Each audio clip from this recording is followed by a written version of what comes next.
Carl, magkano yun, Carl? $40. Carl, magkano yun? 36 lang. Yung ano yun? 36 lang pala. Carl! Carl, magkano ba yun?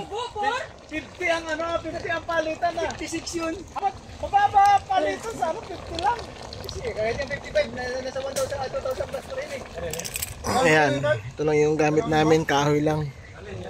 Adobong pugita. Walang problema dito guys sa mga panggatong. Ayan, daming puno. Mananawa ka para sa panggatong. Oh, ito may prito pa. Ninong-ninong ng anak mo, Darren. Pritong isda.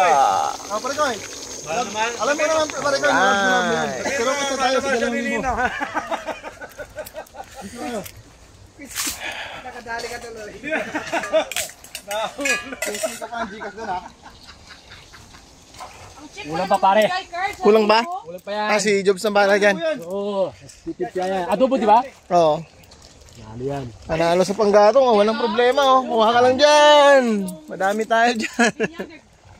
May babagit na pangalan ha? Igagi, dumi. Nahulog? Ay, yung ano niya, yung kinagat ng ano? Anay. Adobong octopus. Ang ano naman, di pa naman ma-appreciate ng bata. Yan ang ano lang. Paramdam mo yung kasi second parent tayo, hindi naman kailangan na. Pero yung ano mo, yung pera. sa account niya. Hindi na. Kasi may insurance, dalawang insurance doon. So, didiretso yun doon.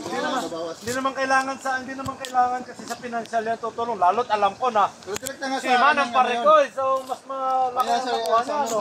kanyang education niya. Bayad na ang bahay. May education plan na yung anak ko. 10,000 lang ang Ano? Tag-1.5 lang naman. Kuha na natin si Choknat pa. 10,000 lang ang ano, 10,000 lang ang 10,000 nga lang yung dalawa. hindi, ibig sabihin 10,000 lang ang monthly sa sasakyan. Sa akin, territory ng Baka naman magplano eh. Dalawa kinuha mo. Ang bahay, Ito lang kuna natin. ang bahay bayad na. Fully paid, boy. Up and down. Tulad ka, walang education